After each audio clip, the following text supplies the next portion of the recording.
could be good for me. Lately I was feeling like तो आज हम अपनी किचन में बनाने वाले हैं। जैसे कि आप सब जानते हैं सर्दियां चल रही हैं और हमारा सर्दियों में चाय के साथ लड्डू कुछ मीठा खाने का मन करता है, कोई ऐसी चीज़ जो हमारी बॉडी को गर्माई दे सके। तो आज हम बेसन के लड्डू बनाने जा रहे हैं। हम पंजीरी के लड्डू भी बनाएंगे, लेकिन आज हम बेसन के लड्डू बनाने वाले हैं, ड्राई फ्रूट्स वाले, जो हेल्दी भी होते हैं और हमारी हेल्थ को नुकसान भी नहीं करते हैं। और अगर हम उसको चाय के साथ या दूध के साथ खा लें तो हमें ब्रेकफास्ट की इतनी रिक्वायरमेंट भी नहीं होती है। तो आज हम जल्दी से स्टार्ट करते हैं अपनी रेसिपी। तो मेरी मम्मी आज हमें बनाना सिखाएंगी कि बेसन के लड्डू किस तरीके से बनाना चाहिए। तो हम स्टार्ट करते हैं अपनी रेसिपी। डाल लिया है। आप ध्यान रखिए कि लड्डुओं को हमेशा देसी घी में ही पकाइए, तभी उनका स्वाद आएगा। तो आप पंजीरी लड्डू बनाने वाले हों या बेसन के ड्राई फ्रूट्स वाले लड्डू बनाने वाले हों, किसी भी टाइप के लड्डू आप देसी घी में ही बनाइएगा, तभी वो आपको टेस्टी लगेंगे और वो हेल्दी ऑप्शन होगा। तो इसको अब हम मेल्ट कर लेंगे, फिर हम इसमें बेसन डाल के भूनेंगे। मैं आपको बताती हूँ हमने कितना बेसन लिया है, क्या क्या क्वांटिटी है। ग्राम जो है पतंजलि का काओ देसी घी लिया है, हम यही यूज करते हैं। तो हम इसमें ही लड्डू बनाएंगे। तो आप किसी भी ब्रांड का देसी घी ले सकते हैं, जो भी आप यूज करते हैं। ये लगभग 750 ग्राम मैंने देसी घी डाला है, जिसमें हम 1 किलो बेसन इसमें भूनेंगे। क्योंकि बेसन में जो है देसी घी की रिक्वायरमेंट थोड़ी ज़्यादा होती है, तो हमने लगभग अभी फिलहाल इतना ही देसी घी डाला है। तो आइए, अब बेसन थोड़ा गर्म हो गया है अच्छे से, तो हमने इसमें अपना बेसन डाल दिया है, पे रखा हुआ है, और हम इसको सिम पर ही भूनेंगे, तभी जो है अच्छी तरीके से बेसन जो है भुना जाएगा। ये मैंने लगभग हमने 1 किलो देसी घी इसमें 750 ग्राम देसी घी में हमने 1 किलो बेसन को भूनना है पहले। ये फर्स्ट स्टेप है हमारा, और ये भूनना ही सबसे ज़्यादा इम्पॉर्टेंट होता है। इसमें बहुत जान लगती है। जब भी आप अपनी पंजीरी के लड्डू, बेसन के लड्डू सर्दियों में बनाने वाले हो, तो ऐसा टाइम निकालिए जिस टाइम आप बिल्कुल फ्री हो, क्योंकि ये भूनने में बहुत देर लगती है और बहुत जान चाहिए कढ़ाई को ऐसे घुमाने के लिए। तो आप अपना ब्रेकफास्ट वगैरह करके बिल्कुल फ्री जब हो तो इन लड्डुओं को बनाने लगिए, क्योंकि बहुत टाइम टेकिंग है, बट खाने में उतने ही हेल्दी और टेस्टी होते हैं। तो आप वेट मत करिए सर्दियां ख़त्म होने की, इसको बनाइए और खाइए। तो अब हम इसको पहले भून लेते हैं। गोंद जो है लड्डुओं में बहुत ज़रूरी होती है। ये हमारी बोन्स को स्ट्रेंथ देती है, स्ट्रॉन्ग बनाती है। तो लड्डुओं में, चाहे वो पंजीरी लड्डू हो चाहे वो बेसन लड्डू हो, गोंद का यूज़ करना सर्दियों में बहुत ज़रूरी होता है। अगर आप चाहें, अगर आप इसको नहीं खाते तो आप इसको स्किप कर सकते हैं, लेकिन आई रिकमेंड कि आप गोंद ज़रूर डालिए और उसको पहले थोड़े से घी में भून लीजिए। देखिए इस तरीके से भूनना है आपको पहले गोंद को, नहीं तो वो कच्चा टेस्ट देती हैं। तो पहले उसको भून के ही यूज़ कीजिए। और कुछ आप ऐड करना चाहोगे मम्मी इसमें, आपको लगता हो? बस ठीक है, बस गोंद को अच्छे से भून लेना है, नहीं तो ये अच्छे से ग्राइंड नहीं होती है और फिर ये दांतों में लगती है। ये देखो भून लिया है। और गोंद को हम क्यों डालते हैं, आप कुछ बताना चाहते हो? ये हड्डियों के लिए बहुत फायदा करती है, टूटी हड्डी भी जोड़ देती है ये। तो मतलब आप ये समझिए कि गोंद डालनी बहुत ज़रूरी होती है, क्योंकि ये हमारी बोन्स को स्ट्रेंथ देती है, स्ट्रॉन्ग करती है। तो और विंटर्स में ही ये सब चीज़ें खाई जाती हैं। तो आप गोंद ज़रूर यूज़ कीजिए अपनी लड्डुओं में। किसी भी टाइप के लड्डू बना रहे हैं तो उसको इस तरीके से पहले भून लेना है। अब इसको क्या करना है? इसके बाद हम इसको ग्राइंड करेंगे। उधर हमारा इसके बाद बेसन हम भून इसको ग्राइंड करेंगे। ये हमने इसको भून के एक साइड रख दिया है और ये हमारा जो है बेसन भून रहा है धीरे धीरे। अब हम अपना सारा ड्राई फ्रूट जो है उसका ड्राई फ्रूट्स डालने लगे हैं। ये मेरे पास आमंड्स हैं, ये मेरे पास वॉलनट है, ये मेरे पास मगज है। इसको खरबूजे के बीज भी बोलते हैं और इसको पंजाबी में क्या बोलते हैं? पंजाबी में मगज बोलते हैं। मगज मतलब हमारा दिमाग, दिमाग के लिए ही बहुत अच्छे होते हैं, दिमाग के लिए, आँखों के लिए। तो पंजाबी समझ जाएंगे, मगज मतलब खरबूजे के बीज। तो मतलब कहने का है कि ये दिमाग के लिए बहुत यूजफुल होते हैं, अब उसी इसलिए कढ़ाई इसे में- मगज बोलते हैं। पंजाबी में मगज का मतलब होता है दिमाग, तो ये दिमाग के लिए बहुत इम्पोर्टेंट होते हैं। तो जनरली इसका कम चीज़ों में ही यूज़ होते हैं। नमकीन वगैरह में देखा होगा आप, ये जनरली यूज़ होते हैं बीज। तो आप इसको अपने इसमें भी डाल सकते हैं लड्डुओं में और इसको पहले भून लीजिए। देखिए मेरी मदर जो है इसको मम्मा भून रही हैं इसको, तो भून के डालिए। वो वही वाली जो घी की कढ़ाई थी ना, वो क्लीन भी हो जाएगी और उसी में ही सारे जो घी बचा होगा इन्हीं में ही सब मिक्स हो जाएगा और इसी में ही हम अपने सारे ये बादाम अखरोट सब भून लेंगे। भूनने से थोड़ा ड्राई फ्रूट उसमें ना क्रिस्पी हो जाता है। बेसन के लड्डू में ज़रा टेस्ट अच्छा आता है। चाहे तो हम बिना भुने भी डाल सकते हैं ग्राइंड करके। ओके, तो भून के कहने का मतलब ये है कि भून के जो है वो थोड़े से क्रंची हो जाते हैं नट्स, तो भूनना इसलिए ज़रूरी होता है। अगर आप बिना भुने डालना चाहते हैं तो सीधा आप अपने ड्राई फ्रूट्स निकालिए, ग्राइंड कीजिए और डाल दीजिए। लेकिन अगर आपको क्रंची ड्राई फ्रूट्स पसंद है तो आप इनको पहले भून लीजिए और फिर अपने ड्राई फ्रूट्स को ग्राइंड कीजिए। तो जो हमने कढ़ाई पहले ले रखी थी जिसमें हमने हमारी कोन को फ्राई किया था, उसी घी की कढ़ाई में ही हमने बिना घी डाले ये खरबूजे के बीज जो हैं पहले रोस्ट कर लेने हैं और फिर अपना वॉलनट और आलमंड रोस्ट कर लेना है। वॉलनट हम इसलिए थोड़े डालेंगे क्योंकि वॉलनट कई बच्चे नहीं खाते हैं, तो इस तरीके से हम अपने बच्चों को वॉलनट ड्राई फ्रूट्स खिला सकते हैं।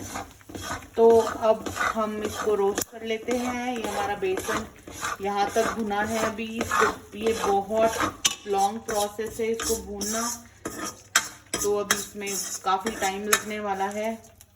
तो इसलिए हम जो अपना साइड का प्रोसेस है वो भी कंटिन्यू रखेंगे। रोस्ट करने के लिए डाल दिए हैं, तो अब हम इसको रोस्ट करेंगे। देखिए हम इसको वॉलनट्स को यहाँ पे भून लेंगे। हमारे ऑलमोस्ट सारे ड्राई फ्रूट्स भुने जा चुके हैं। अभी आखिरी के ड्राई फ्रूट्स हैं जो हम डालेंगे इसमें वॉलनट्स। क्या हम इसमें किशमिश भी डालेंगे? चाहें तो डाल सकते हैं ग्राइंड करके, वैसे लड्डुओं में किशमिश डालते नहीं हैं हम।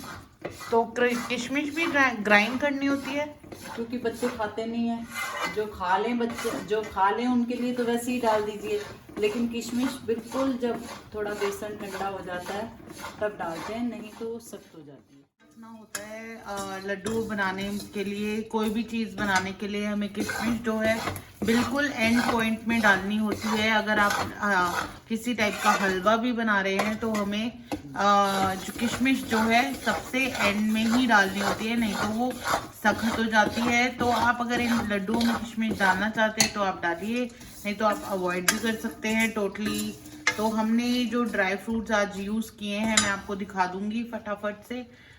जब ये ग्राइंड हो जब ये हो जाएंगे रोस्ट अच्छे से, फिर हम इनको ग्राइंड कर लेंगे।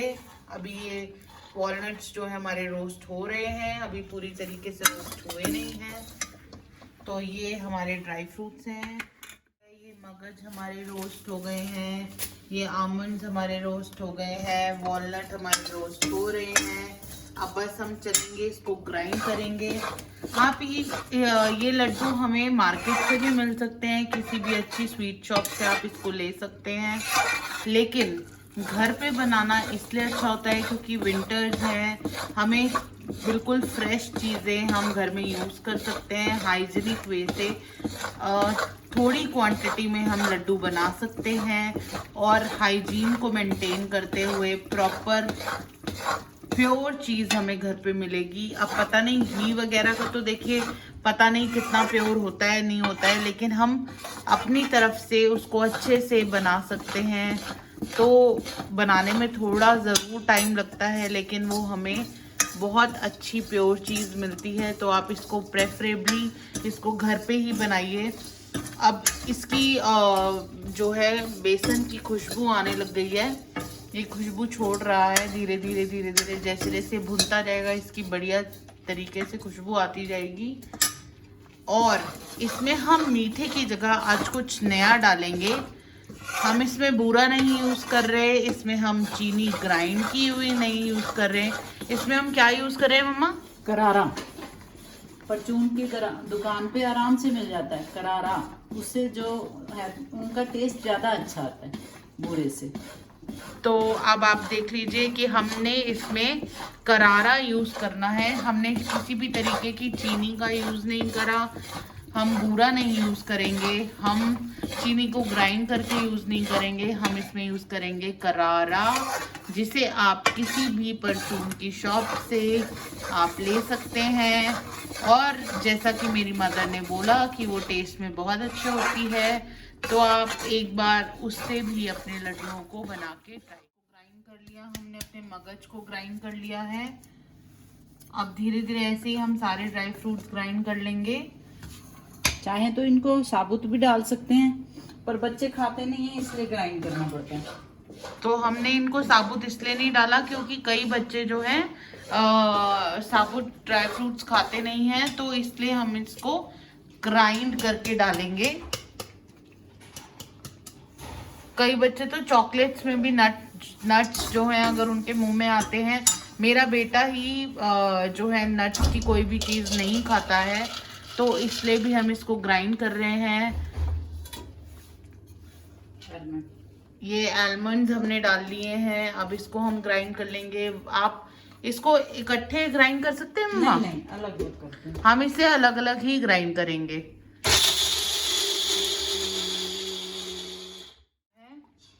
तो हमें इनको अलग अलग ग्राइंड करना है और ग्राइंड करके ऐसे अलग अलग हमें इन्हें डाल लेना है।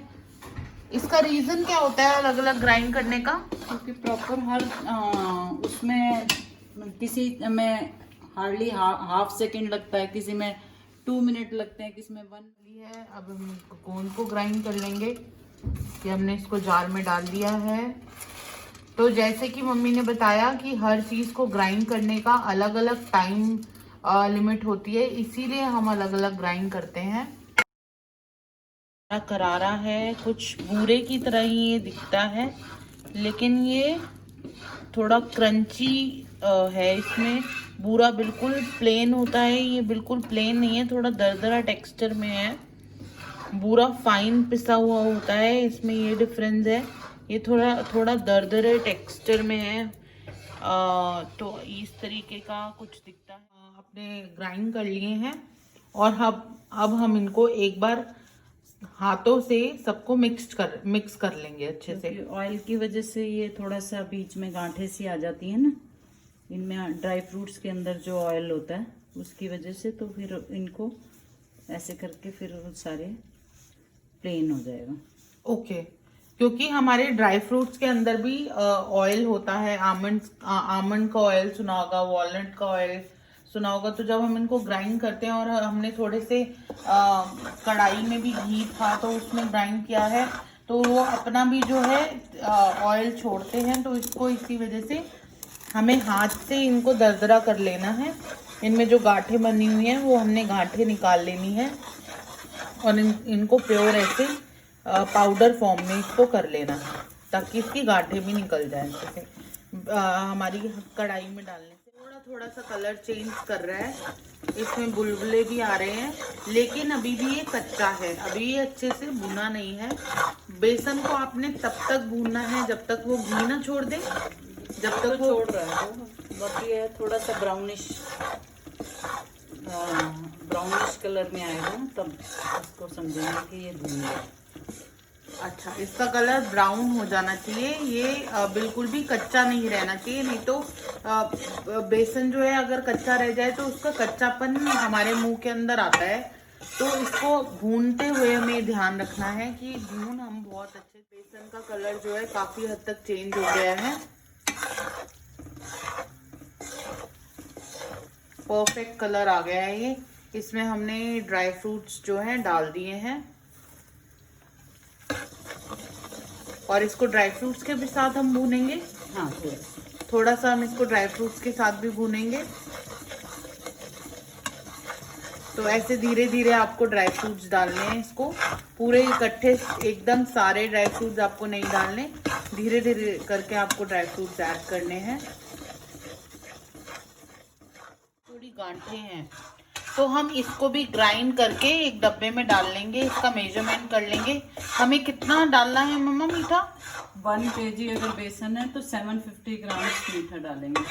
तो ड्राई फ्रूट्स भी डाले हैं, तो जितना हमने घी डाला है बेसन में उतना ही हम मीठा डालेंगे। अगर आप मीठा ज़्यादा पसंद करते हैं तो उसमें आप थोड़ा और ऐड कर सकते हैं। तो हमने 750 ग्राम जो है घी यूज़ किया था, तो हम 750 ग्राम जो करारा डाल लेंगे। लेकिन उससे पहले हमें उसको ग्राइंड करना है, उसको इस तरीके से फाइन पाउडर बनाना है। बहुत बढ़िया कलर आ गया है। अब हम इसको इसके साथ भी भूनेंगे और ये अभी फुल पे है, आंच हमने फुल पे कर रखी है और फुल पे हमें इसे लगातार चलाना है, हमें इसे छोड़ना नहीं है, क्योंकि फुल पे जब भी हम करते हैं तो ये जल सकता है नीचे से। तो इसको लगातार हमें चलाते रहना है और भूनना है बढ़िया जब तक इसका कढ़ाई छोड़ गया ना बेसन, ये देखो ऐसे घूम जाता है, इसका मतलब कि ये भून चुका। ये देखिए कढ़ाई से चिपक नहीं रहा, ये कढ़ाई से चिपक नहीं रहा है, इसने घी को छोड़ दिया है। तो ये एक इंडिकेशन होता है कि हमारा बेसन जो है काफी हद तक भुन गया है। इतना अच्छा आ गया है और मैंने अभी गैस को बंद कर दिया है और गैस बंद करके ही हम इसमें मीठा डालेंगे। कभी भी गैस ऑन में आप मीठा नहीं डालेंगे। इसका क्या रीजन है? क्योंकि इससे ना फिर हार्ड हो जाता है, मीठा डलेगा उसमें तो वो नीचे से आंचें होगी तो वो हार्ड हो जाएगा। इसलिए वो बंद करके इसलिए डालेंगे कि वो हार्ड ना हो जाए हमारा बेसन।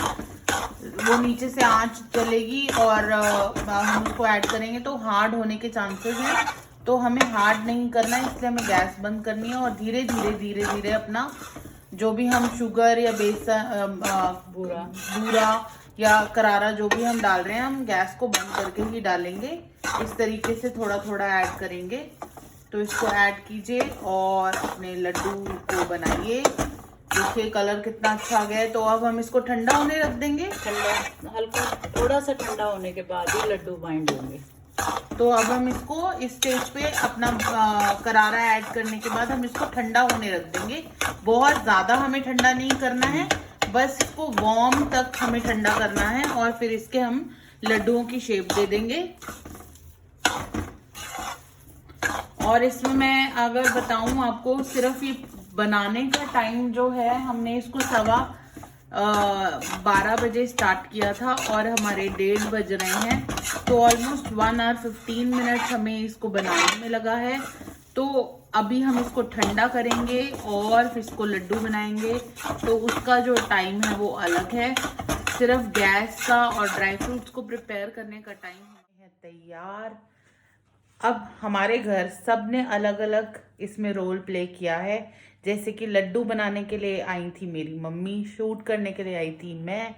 तो अब लड्डू बनाने के लिए आए हैं मेरे पापा, जो कि उसको कंबाइन करेंगे और उसको गोल शेप बनाएंगे। तो अब हम अपने एक्सपर्ट से मिलते हैं और देखते हैं। मैं आया हूँ इनको बाइंड करने के लिए। और आप जब ये ठंडा हो जाए थोड़ा, जो कि आप उसको पकड़ सकें, तब आप इसको लड्डू बनाना शुरू करें। हिलाते रहें क्योंकि नहीं तो ये जम जाएगा। और ठंडा हो जाए तब शुरू करें, नहीं तो हाथ जलने का खतरा रहता है। देखिए गरम है अभी ये थोड़ा।